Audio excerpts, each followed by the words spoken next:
Eu quero ministrar uma palavra que Deus colocou no meu coração. E com base nessa ministração, você que está visitando, você vai conhecer um pouco, porque cada igreja, ela carrega uma visão, né? Cada denominação, e isso responde até para as pessoas que não entendem, mas por que tantas denominações? Cada denominação, ela carrega uma visão. As visões, elas são específicas, e às vezes a gente não está acostumado com esse tipo de linguagem. Você fala de visão, parece que você está falando de, tipo, você tem uma visagem, ou ver um anjo, uma coisa. Isso também é visão, mas não no contexto que eu estou falando aqui. Visão específica que Deus dá para a comunidade de Casa da Graça, que Deus dá para a Santa Missão do Fragata, que Deus deu para o Ministério Proclamando o Reino, a outra igreja que a irmã falou ali atrás, e eu não lembro o nome. As visões são como trilhos, são como caminhos que nós trilhamos para cumprir a missão, que essa sim, essa é única. A missão, ela é genérica. Nós temos nomes diferentes, placas diferentes, mas nós temos uma missão só. Amém. No reino de Deus: fazer Jesus conhecido, saquear o inferno, povoar os céus, fazer aquilo que diz em Isaías 61, apregoar o ano aceitável do Senhor, dar vista aos cegos, libertar os cativos. Aí cada um faz isso da sua forma, do seu contexto, e existem grandes diferenças no que diz respeito à visão, mas no que diz respeito à missão, existe unidade. Amém? Diga, na missão existe unidade. Nós fazemos de forma diferente, temos uma cultura de culto diferente. Tem gente que chega, se ajoelha, tem gente que bate palma, tem outros que faz assim, faz assado. Isso não é bíblico, isso é só cultura. Isso é só a nossa forma de fazer. Nem é bíblico, nem é pecado. É só a nossa forma de fazer. E cada um vai seguir a visão que recebeu. E eu estou dizendo isso para quê? Para ouvir essa mensagem de hoje, que vai ser breve, você saber um pouco da visão da Casa da Graça. Amém. Que não é se querendo ser melhor do que ninguém, não é se achando único, mas nós trabalhamos no sentido de ser bíblicos. Alô? Amém. Por quê? Porque a base da nossa fé é a palavra de Deus. Amém. Nós construímos a nossa fé na palavra de Deus. Não é numa filosofia, não é num pensamento humano. Embora hajam entradas de filosofia, de pensamentos, eu nasci numa realidade de fé muito religiosa. E quando eu digo religioso, eu quero que você prenda seu coração a mim para você entender. Quem está fora desse contexto que a gente fala religioso, você vai pensar que está falando exatamente disso. Mas quando eu falo religioso ou religiosidade, eu estou falando daquilo que se faz só por costume. Você já ouviu alguém dizer assim, por exemplo, fulano não falta o seu treino, religiosamente ele está ali? Já ouviu alguém falar aí? Usar esse tipo de expressão? Quando ele diz religiosamente ele está ali, ele está dizendo, ele faz frequentemente aquilo, ele faz constantemente, ele faz aquilo com continuidade e compromisso. E quando nós falamos de religiosidade, pelo menos agora, eu estou falando por uma perspectiva pejorativa, negativa. Religiosidade no contexto da igreja é tudo aquilo que você faz só por costume, é tudo aquilo que você faz só porque você vê alguém fazer, é tudo aquilo que você faz só porque está no seu programa. Mas você não tem entendimento sobre aquilo não traz nenhum benefício para você, aquilo não afeta a sua vida no dia a dia. Eu vou na igreja uma vez por semana, uma vez por mês. Isso não é uma crítica, eu estou só pontuando coisas para você entender a minha linguagem. Então, religiosidade, no contexto que eu estou falando, é aquilo que se faz só porque outra pessoa faz, ou porque você aprendeu que tinha que fazer, mas você não tem entendimento sobre aquilo não exerce nenhum efeito sobre a sua vida, de forma que, enquanto você está no ambiente da igreja, você está considerando aquilo, mas quando você sai, aquilo perde toda a força sobre você. E a religiosidade é muito perigosa, porque a religiosidade toma o lugar de Deus na nossa vida.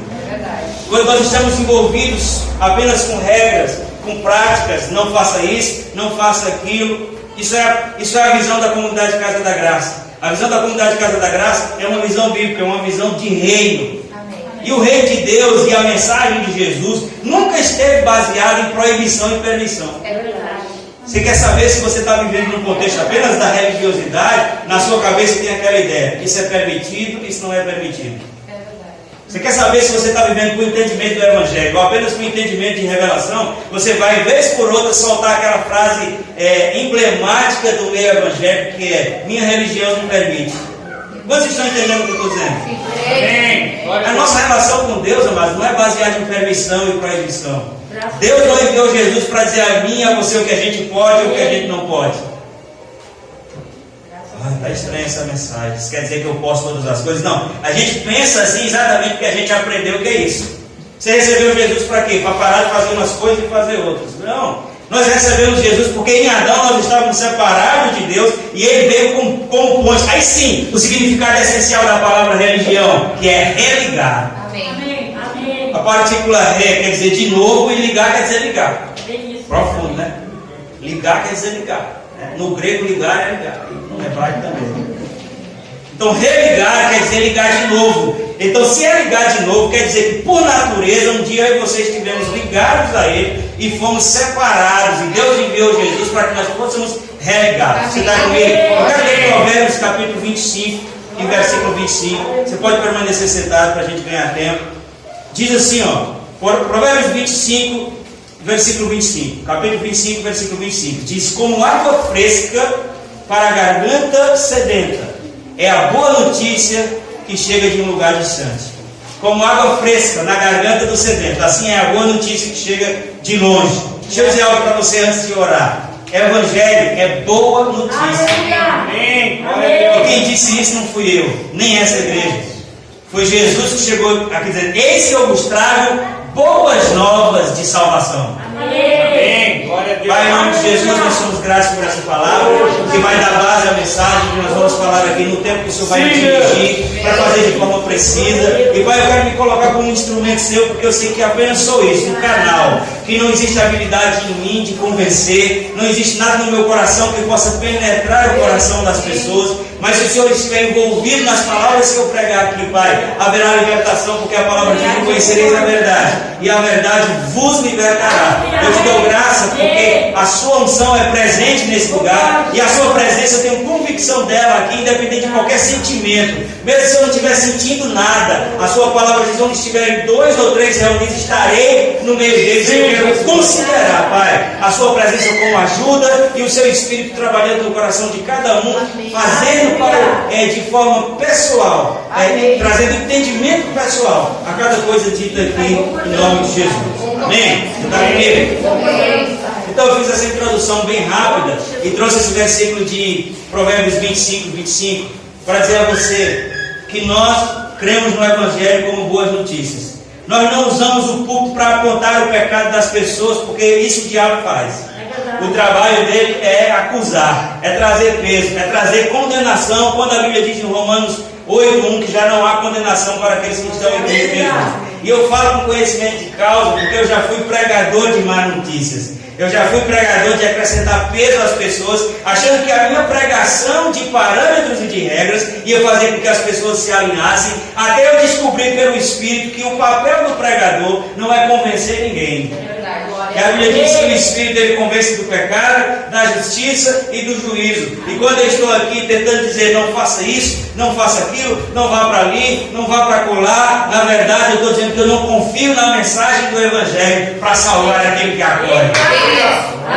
Mas quando eu aprendi essa verdade, eu descansei, entendi. Meu papel é falar a palavra, e o papel do Espírito é convencer. E o papel do Espírito é libertar o cativo. Existe uma forma da gente viver livre de todas as coisas que nos aprisionam, e essa forma não é ficar trancado numa igreja 24 horas por dia. Essa forma não é simplesmente abandonar o vício disso, o vício daquilo. Na verdade, todas as pessoas que invertem essa sequência, elas têm problema. Elas querem abandonar coisas para poder vir. Elas querem abandonar coisas para se sentir bem. Elas querem largar vícios para vir para Deus. E por isso tem tanta gente que quer, mas continua longe. Porque não é assim que a Bíblia diz: melhore e venha. Não é assim que a Bíblia diz: larga as coisas e aí você vai vir. Não é assim que a Bíblia diz: seja perfeito e eu lhe aceito. Não, Jesus disse: eu vim. Ou melhor, ele disse: vinde a mim, todos que estão cansados, oprimidos, sobrecarregados. Aí agora eu vou parafrasear Jesus na Bíblia, na linguagem de hoje, na versão paraibana, do pastor Lucimar Soares. Vinde a mim todos que estão cansados, oprimidos, sobrecarregados, endividados, chifrados, chifreiros, vampados, encralacado, melecado, encigarrado, macunhado, em todo lado que você pensar. Só que essas pessoas que preenchem esses adros, amados, elas não estão sabendo que a gente está com as portas abertas assim para elas. Porque alguém já disse em algum lugar, inclusive num púlpito como esse, que que elas precisam ser perfeitas. Alguém já disse em algum lugar que elas precisam largar tudo para poder vir. E isso é uma das maiores mentiras e mais poderosas, mais eficientes das trevas, que tem mantido as pessoas longe de Deus. Porque o próprio Jesus diz em João 15,5: sem mim nada podeis fazer. O que eu estou dizendo aqui não é avalizando uma vida desregrada, uma vida pregressa, nem uma vida de pecado, porque essas coisas é contra a palavra, eu não prego contra a palavra. O que eu estou dizendo aqui é que as boas novas do Evangelho, e eu digo mais, a única razão pela qual Deus enviou Jesus foi porque a humanidade estava cansada de tentar, estava cansada de oferecer sacrifício, eles estavam cansados de tentar se apresentar como aceitos, eles estavam cansados de tentar agradar a Deus com aquilo que eles podiam fazer. Iam no limite das suas oferendas, das suas ofertas, das suas dedicações, das suas abstinências. Não faça isso no sábado, não coma carne disso, porque isso eram os padrões da lei antiga. E a Bíblia diz em Romanos 5, versículos de 3 a 8, aquilo que a lei foi incapaz de fazer, Deus fez enviando Cristo. Deus fez enviando Cristo. Essa condição de aceitação, que eu e você nunca conseguimos, por mais hábeis que nós fôssemos na questão de lidar com a nossa vida, na abstenção do eu, nunca conseguimos esse patamar de chegar diante de Deus e dizer assim: realmente eu sou aceito. Essa condição Deus nos atribuiu. A Bíblia diz em 2 Coríntios 5:21: aquele que não conheceu o pecado, Deus o fez pecado por nós. Princípio de substituição. Porque João diz: eis aí o Cordeiro de Deus que tira o pecado do mundo. Porque ele falava com uma sociedade, uma cultura, diga-se de passagem, diferente da nossa, que estava acostumado a oferecer sacrifício, a matar animais, porque desde o começo ele tinha entendido: se você tem pecado, se você tem erro, se você faz alguma coisa errada, e todos fazemos, naquela época não era diferente, ele dizia: você não pode se aproximar de Deus, você não pode estar perto dele, até que um inocente receba punição pela culpa que é sua.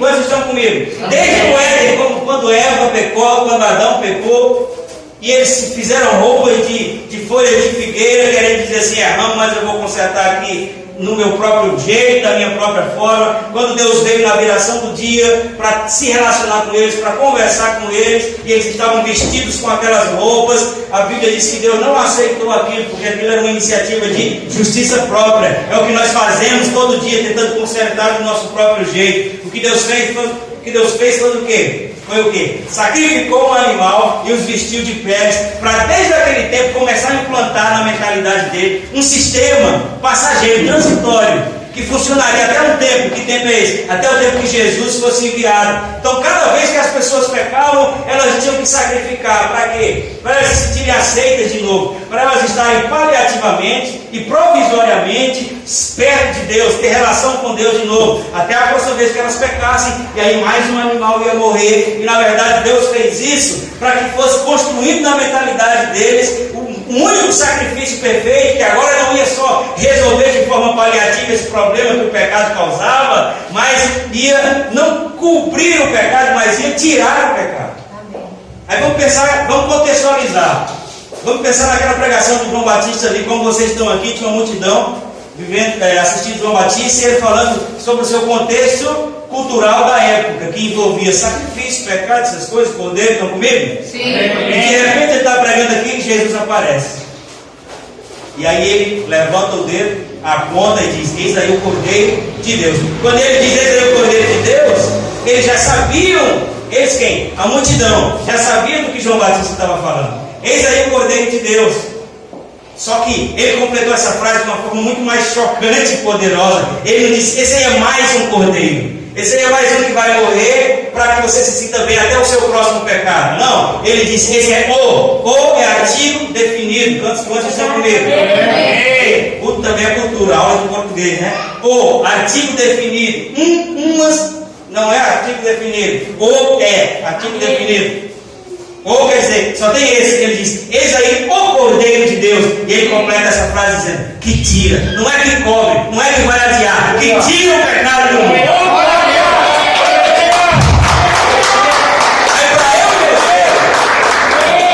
para eu e você, para nós que estamos aqui no contexto da religião, a gente só pensa naquele aqueles quadros que tem um leão, um cordeiro, uma coisa, mas para eles que estavam acostumados a balizar a vida da relação com Deus na base do sacrifício para aceitação, eles entenderam que havia uma promessa que da raiz de Davi viria aquele que substituiria a mim e a você. E é por isso que a Bíblia diz: como um cordeiro mudo ele não reclamou, e ele foi até aquela cruz, não foi para fazer uma linda história, nem para compor músicas, foi para tomar o meu e o seu lugar. Num dado momento daquela crucificação, Jesus disse: Eloi, Eloi, lama sabachthani. Em aramaico, que é uma variação do hebraico, ele estava dizendo: Deus, cadê você? Deus, por que você não está aqui? Sempre esteve e agora não está. Jesus disse isso: por que me abandonaste? Porque a santidade de Deus não comunga com o pecado, e embora Jesus não tivesse cometido pecado, ele estava levando o meu e o seu. Aleluia! Isso separou ele de Deus, mesmo que de forma provisória, separou. Isso é uma boa notícia. O Evangelho é uma boa nova que diz: pare de tentar com as suas próprias forças, pare de tentar ser perfeito, isso nunca vai acontecer. Deus não está esperando sua carteirinha de perfeição. Deus está esperando que você deixe de ser orgulhoso, que você se renda a Ele, receba a sua ajuda, porque só existe uma forma da gente sair das coisas que nos prendem, sejam vícios no corpo ou em qualquer outra coisa, ou práticas, hábitos. Só existe uma forma: com a ajuda de Deus. Só existe uma forma: se submetendo e recebendo isso que Ele fez. Você está comigo? Colossenses capítulo 2, versículo 16, vai dizer assim: portanto, não permita que ninguém os julgue pelo que vocês comem. Isso era o contexto daquela época: carne de porco. Não julgue pelo que vocês comem, ou com relação a alguma festividade. Ah, não pode isso, isso é festa, não sei o quê. Tem gente, o povo passa na internet agora perguntando: pode fazer algo de Natal? Pode não sei o quê. Os crentes, dá vontade de dizer: pode lavar essa cara e deixar de ser bobo? Vamos arrumar uma lavagem de roupa, se ocupar? Mas dá visualização, né? E gera dinheiro, as pessoas fazem isso. Mas deixa eu ficar aqui para não pecar. Portanto, ninguém permite que os julguem pelo que vocês comem ou bebem, ou com relação a alguma festividade religiosa, ou celebração das luas novas. Isso eram práticas comuns daquela cultura. Aí olha como ele termina aqui falando. Ele, quem? Paulo. Isso é Paulo falando, que recebeu o Evangelho por revelação, pastor. Ele diz assim: essas coisas são apenas sombras do que haveria de vir. Então todas as práticas religiosas, cerimoniais, do pode, não pode, naquela época, era apenas uma sinalização apontando para o que haveria de vir. E sabe como ele encerra esse versículo? Ele diz assim: essas coisas são sombras daquilo que haveria de vir. Isso é o título da minha mensagem. A realidade, porém, está em Cristo. Aleluia! Missão da comunidade Casa da Graça: apregoar todos os dias que a gente tiver culto ou fora dele, que a realidade está em Cristo. Amém. A realidade não está no vício que você larga. Você larga o vício por causa de Cristo. A realidade não está no dízimo que você dá. Você dá o dízimo por causa dele. A realidade não está no bem que você deseja. A Bíblia diz que não falta bem algum É verdade. aqueles que o recebem e o conhecem. Amém. Uma coisa é por causa da outra e não o contrário. Nós temos mania de botar o carro na frente dos bois. E Deus enviou Jesus exatamente por causa dessa nossa incapacidade. O texto diz: a realidade, porém, encontra-se em Cristo. Eu vou falar de mim, explicar um pouco a você, para você entender essa mensagem. Isso não é uma crítica, são apenas sinalizações. Eu nasci num contexto extremamente religioso, no contexto evangélico. Cortar cabelo era pecado, raspar o sovaco era pecado. Esse negócio nojento. A mulher se perguntou: o cabeludo parecia um jogador de futebol. A gente ia para o açude tomar banho, era todo mundo de roupa, parecia um pescador. Para que isso, irmão? Porque se Jesus voltar agora. Cadê o irmão que tocou de boné? Ah, se Jesus voltasse hoje, esse boné não ia. Tem gente que acha que se você usar um boné, você não é mais de Deus, não. Não, eu lembro que eu comecei a dizer: eu estou falando de mim. Isso foi a minha realidade. Eu nasci numa realidade assim. Isso é uma crítica, pastor? Não. A Bíblia diz que a vereda do justo, Provérbios 4, 18, a vereda do justo é como a luz da aurora que vai brilhando mais e mais. É necessário que a minha e a sua vida progrida. E muitas das vezes que a Bíblia faz menção de luz, ele está fazendo menção da palavra. A Bíblia diz: lâmpada para os meus pés é a tua palavra e luz para o meu caminho. Salmo 119, 105. E agora ele diz: a vereda do justo é como a luz da aurora, que vai brilhando mais e mais até ser dia perfeito. Isso quer dizer que eu e você devemos progredir no conhecimento da verdade. Porque a coisa mais triste é saber o tamanho do preço que Jesus pagou e ver um monte de crente preso. Tem gente dentro da igreja que é mais preso do que quem está lá fora. Tem gente que lá fora que nunca viu Jesus passar nem de bicicleta, que tem mais liberdade do que as pessoas aqui dentro. E o que as prende? Religiosidade. O que as prende?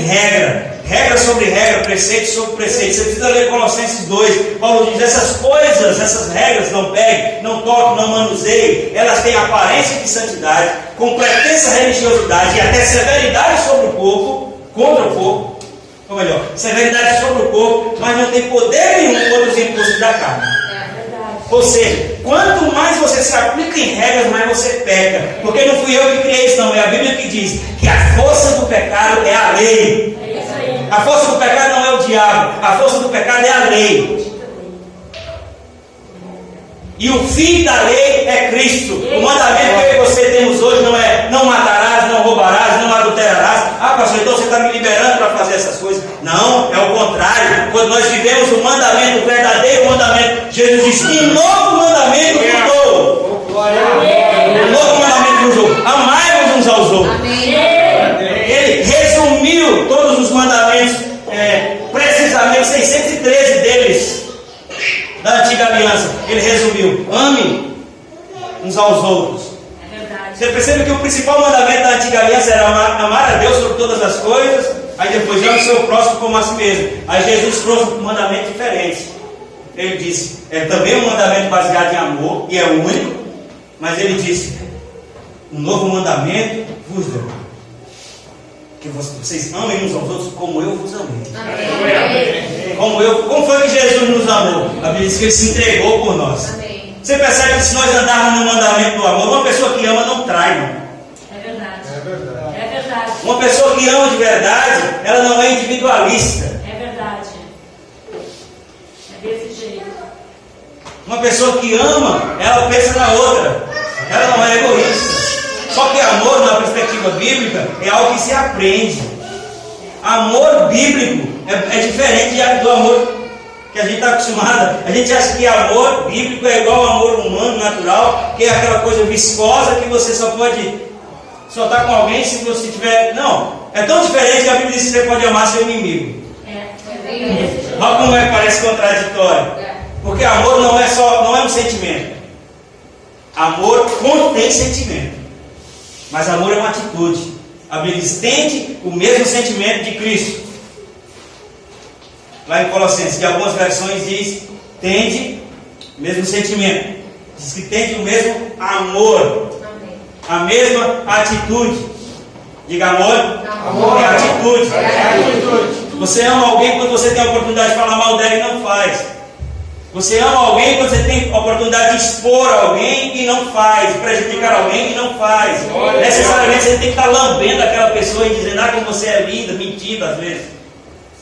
Mas Jesus disse: ame, porque se a gente amar, está resumindo todas as outras coisas. O que ele estava dizendo é: vocês estão muito concentrados em práticas, em regras, e está desconsiderando a única coisa que pode dar condição de vocês se alinharem, que é o quê? Viver em amor. Por que a gente vive numa competição tão grande? Porque as pessoas cada vez mais estão orbitando em volta do próprio umbigo. É verdade, pastor.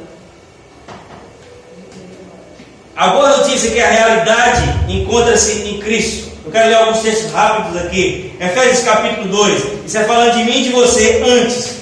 Efésios capítulo 2, versículo 1 diz assim: vocês estavam mortos em suas transgressões e pecados. Vocês quem? Todos nós.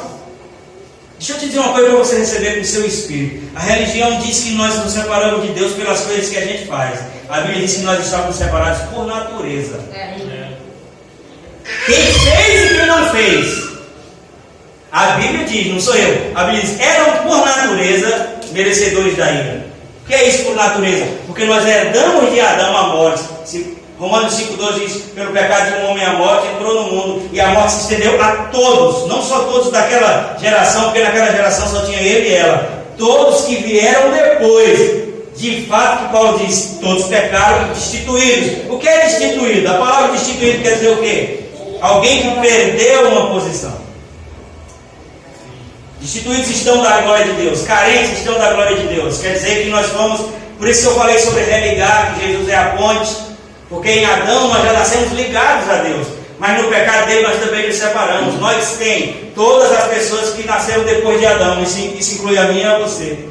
Todos nós, fazendo coisas erradas ou não, todos nós bebendo ou não, fumando ou não, traindo ou não, todos nós, a Bíblia diz, estávamos carentes da glória de Deus, precisávamos nos voltar a Ele. Não é pelo que você faz, é pela natureza que você herdou. A gente precisa entender isso de uma forma definitiva. Aleluia. Nós fazemos coisas erradas por causa da natureza e não o contrário.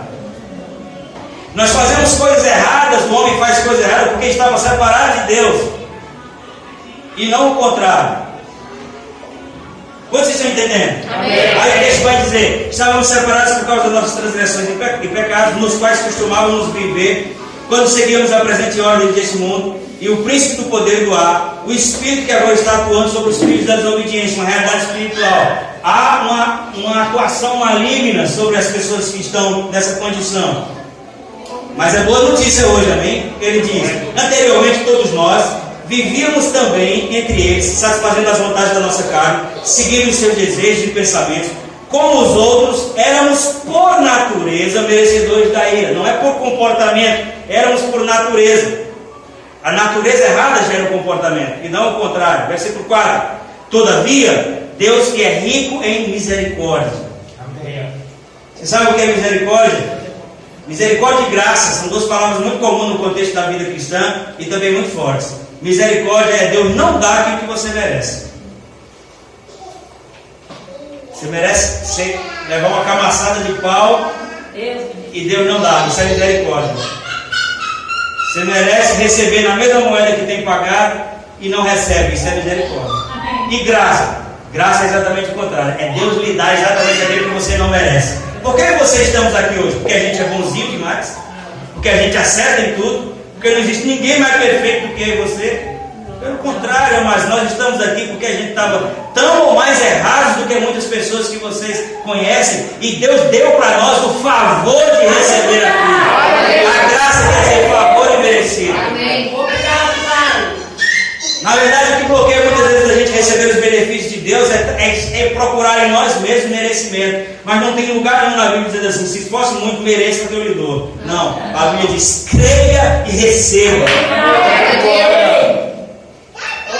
O que é que eu especifico? Romanos 8,32 diz: aquele que nem o seu próprio filho poupou, antes o entregou por nós, como não nos dará juntamente com ele e de graça? Vou dizer de novo: e de graça todas as coisas. Ah, pastor, é de graça? Então eu vou frequentar a sua igreja e nunca vou dar R$1. Fica à vontade, porque se eu tivesse vindo para cá pensando no seu dinheiro, eu estava lascado. Eu vim para cá porque eu sei que Deus me chamou e eu sei que Ele sustenta. É de graça mesmo. Glória!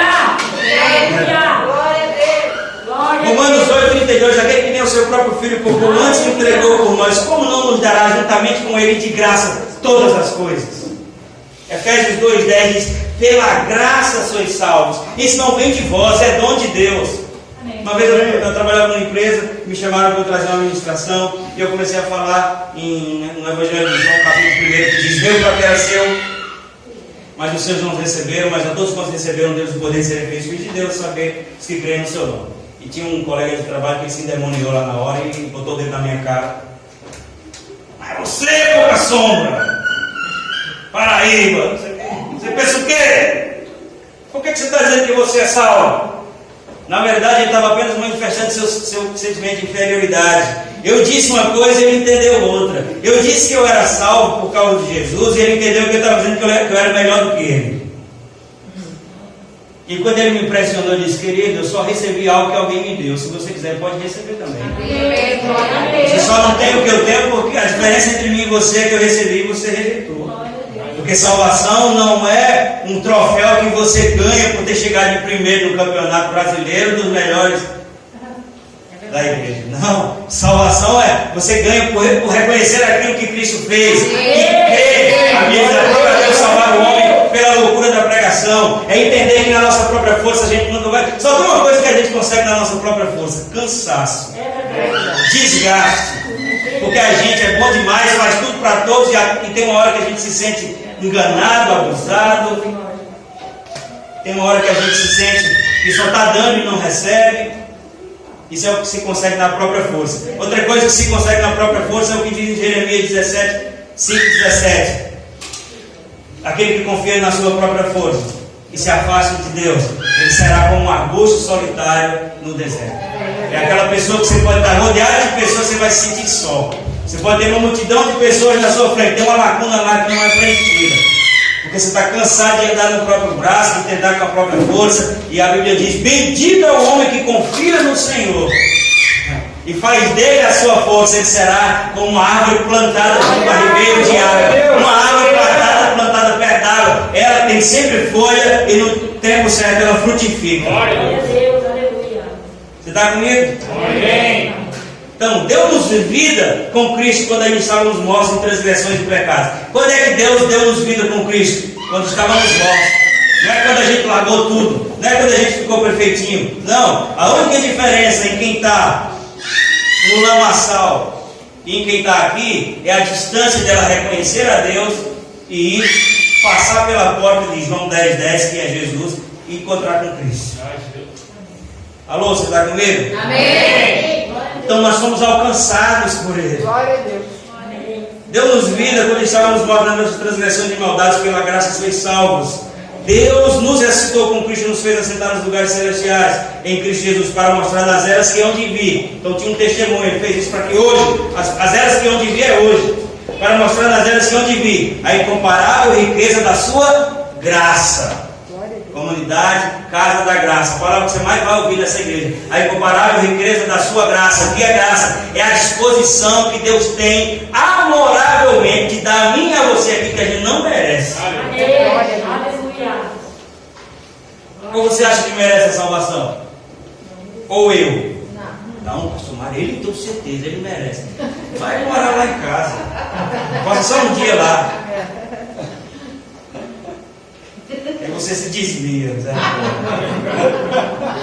Não, isso eu estou falando só da nossa humanidade, mas não é por mérito. Se fosse por mérito, a gente anularia o que Cristo fez. Você está com medo? Sim. Porque não é só uma questão de mudei de igreja, mudei de religião, nós mudamos de reino. Colossenses 1:3 diz: pois ele nos resgatou do domínio das trevas. A gente não percebia, mas estava debaixo de um domínio. Paulo diz: quando eu estava nessa condição, o bem que eu queria fazer, isso acho que só aconteceu comigo. Não vocês aqui não, vocês são tudo melhor do que eu. É que eu sou do planeta Pompal, lá na padaria. Mas quantas vezes eu quis fazer uma coisa e fiz outra? Quantas vezes estava bem claro de mim o que era certo e fiz o que era errado? Só comigo aconteceu. Quase que eu pergunto: levanta a mão quem já aconteceu. Tem duas pessoas que falam a verdade, o resto tudo mesmo. Eu, estou de mão levantada. Amém? Muitas vezes já tentei fazer uma coisa. Agora, isso era muito mais comum quando nós estávamos debaixo dessa natureza. Porque a Bíblia diz que não era só uma condição de ter religião e não ter. Isso foi os homens que criaram. Não tem a ver com ter religião ou não ter. A Bíblia diz que tem a ver com estar debaixo do domínio das trevas. Eu preciso falar isso aqui porque veio no meu coração. Isso acontece muito com as mulheres, né? Um homem pisou na bola, traiu. Claro, existem suas exceções, né? Aí o homem traiu. No outro dia a mulher vai na frente do espelho e diz: será que eu estou feia? Eu vou para a academia. Nada contra ir para a academia, viu, irmão? Inclusive eu preciso. Vou igreja fria, né? Nada contra ir para a academia. A gente tem que se cuidar. Somos templos do Espírito, tem que se cuidar. O que eu estou falando é sobre estar debaixo do domínio das trevas. Às vezes o diabo aproveita dos dois lados. O homem errou do lado de lá, e a mulher fica do lado de cá, dizendo: eu sou mais feia, será? Vou emagrecer, vou fazer isso, vou, né, pagar aqui muito caro para perder peso. Mas, amados, quando alguém trai, não é porque a mulher é mais feia, não é porque o homem é mais feio. A Bíblia chama isso de laço de impiedade. Não tem a ver com escolher alguém fisicamente melhor. Muitas vezes é uma catraia. O cara vê se assusta. Mas isso aí, teve coragem de se agarrar com isso. Porque se já viu minha esposa quando é bonita, se você ver me agarrado com uma mulher feia, pode apartar aquela briga.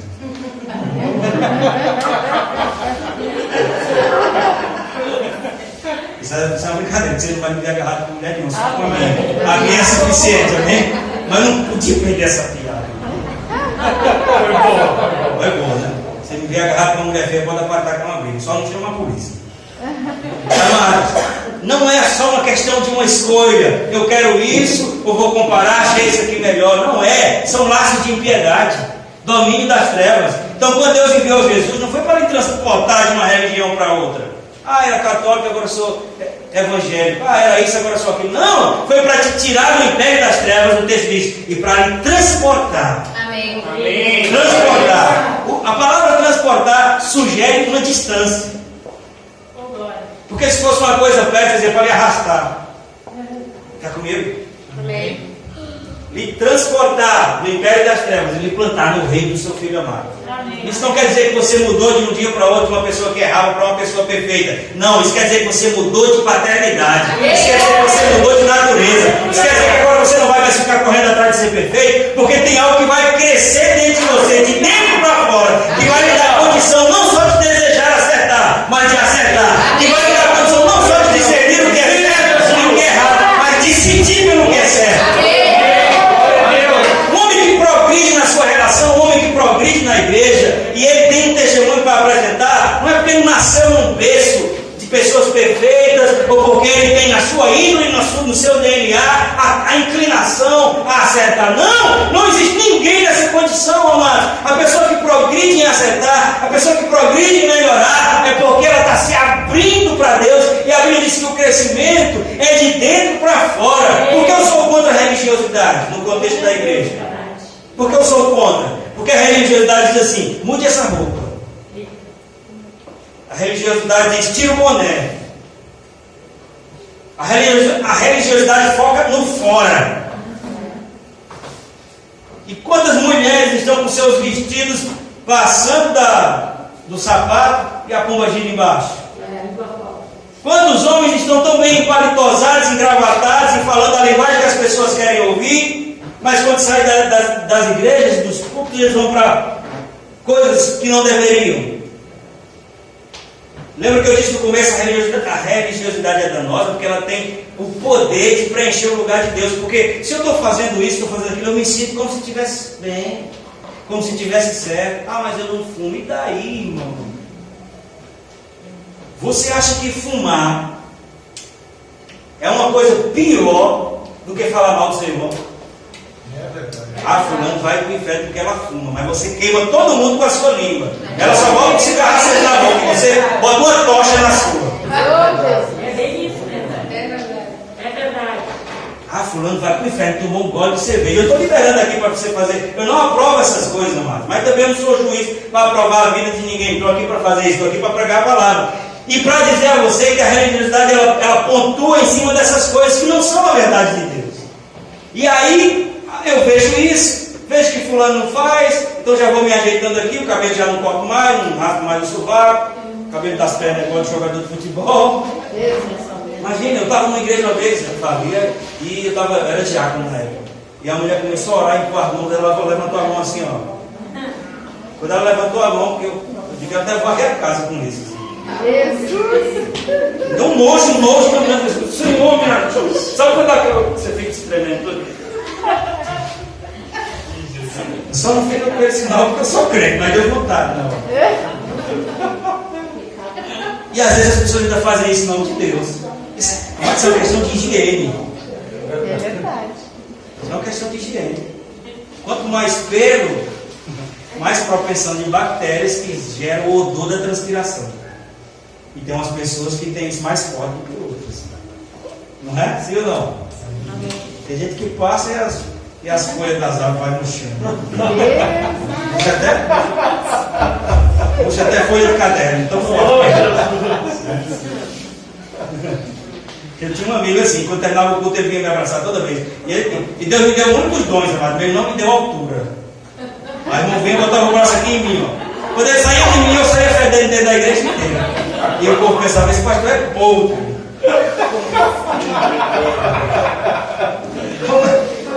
Eu faço uma vez professor dele gostava demais de mim, ele foi meu aluno, ele gostava de mim. Quando terminava o culto, ele já vinha me abraçar. Eu botava abraço no irmão e ficava conversando, contando as experiências dele. Eu pensando, tem hora que eu desconcentrava. Complemento você falou, irmão. Mas quando ele tirava o braço assim, ó, ficava aquela coisa. Aí quando o povo vinha me cumprimentar, eu ia de lá assim, oi, tudo bem? Porque esse lado estava. Oh meu Deus, só uma brincadeirinha para você. Para você descontrair. Eu já estou encerrando, amém? Para a gente não perder mais tempo, nós estamos falando sobre as boas novas do Evangelho, a comunidade da Casa da Graça, creio no que a Bíblia diz sobre isso, que Ele nos resgatou, e Ele não só nos resgatou, Ele nos regenerou. Cabeça nossa não entende isso, por quê? Porque é uma coisa espiritual. Se religião resolvesse as coisas, amados, um dia Jesus estava pregando, chegou um cara que ele não era só religioso, ele era mestre da lei, ele sabia tudo sobre a lei de Moisés.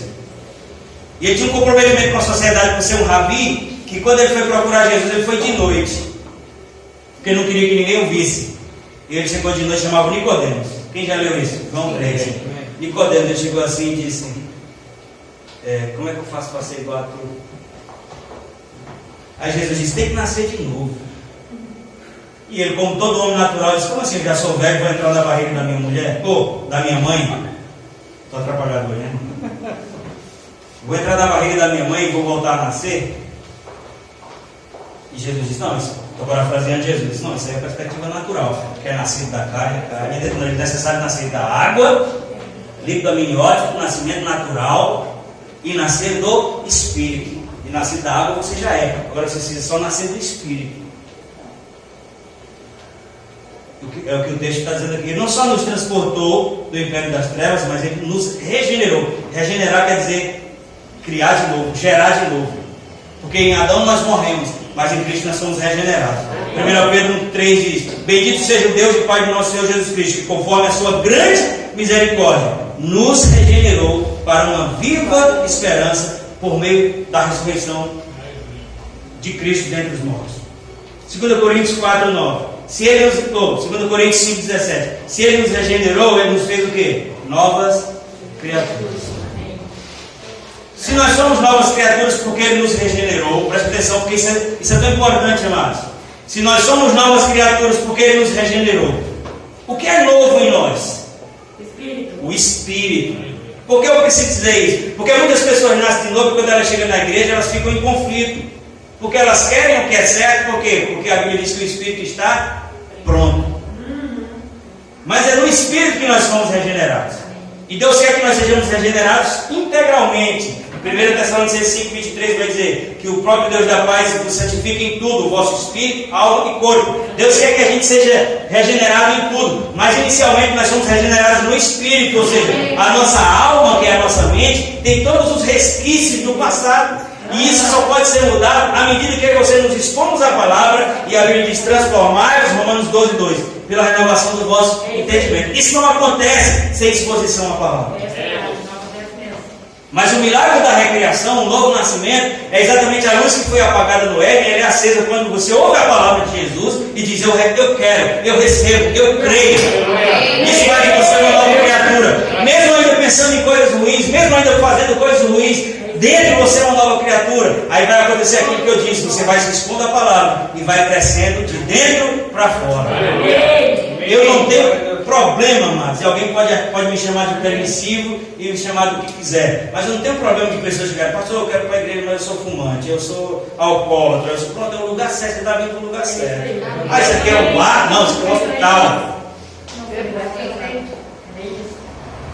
Alguém já disse que esse é o lugar perfeito para pessoas imperfeitas. Estão comigo? 2 Coríntios 5, 17 diz: portanto, se alguém está em Cristo, é nova criatura. As coisas velhas já passaram, tudo se fez novo. Onde é que tudo se fez novo? No Espírito. Aí a continuidade da vida no Espírito vai fazer com que isso que está dentro venha para fora. Vou falar com permanência: saia para fora. Redundância. Aquilo que está dentro, venha para fora. Transformação real em Deus, ela não acontece fora primeiro. Quando você vê alguém que entrou na igreja num dia, no outro dia ele está botando chifre e cabeça de cavalo. Quem já ouviu esse adágio? Se converteu ontem, hoje já está dizendo, tinha que ser assim. O fulano está com a máscara em cima do nariz, tem que deixar o nariz de fora. O cabelo da irmã está grande. A língua da outra está maior. Quando você vê alguém que nem se converteu e já está querendo consertar a vida dos outros, ela não teve a experiência do novo nascimento. Ela só está comungando com a experiência religiosa, que tem a ver com não faça, não pegue, não vista, não vá. Porque a experiência do novo nascimento é como diz em Gálatas 2:20: fui crucificado com Cristo. Agora já não vivo eu, Cristo vive em mim. E a vida que agora vivo na carne, vivo pela fé no Filho de Deus que me amou e se entregou por mim. Você está comigo? Não vou me estender mais, porque é muita coisa por um dia só. E eu sou da política que é melhor deixar saudade do que alívio, né? Já diz lá na sua igreja. É melhor deixar saudade do que alívio. Então eu quero que você fique de pé. O pessoal do louvor pode vir aqui para frente. Aleluia. Aleluia, Deus é bom. Aleluia. Você foi abençoado? Amém. Boas novas, boas notícias. A boa notícia é que Deus enviou Jesus para resgatar a mim e a você. Deus enviou Jesus para que Ele fizesse o que eu não podia fazer, para nos comprar de volta. Aleluia. Eu quero orar com você. Pai, em nome de Jesus, obrigado por esse tempo, por essa mensagem. Eu sou tão grato pelas pessoas que nos visitaram, Senhor. Muito, muito obrigado, Pai, por elas terem deixado os seus lares, terem atendido os nossos convites. Obrigado pela vida do pastor Diego, da pastora Kátia, Pai, do pastor Paulo. Sim, Senhor, muito obrigado pelos que estão cooperando aqui, por cada membro da comunidade Casa da Graça, pelos irmãos do Proclamando o Reino, de outras igrejas que nos visitaram hoje. Pai, obrigado por essa inauguração e por aquilo que ainda vamos fazer nesse bairro, pelas vidas que vamos alcançar aqui. Muito obrigado, Senhor. Mas principalmente, nós somos gratos pela sua palavra, porque ela é Espírito e vida. Ela nos ministra o que nos salva,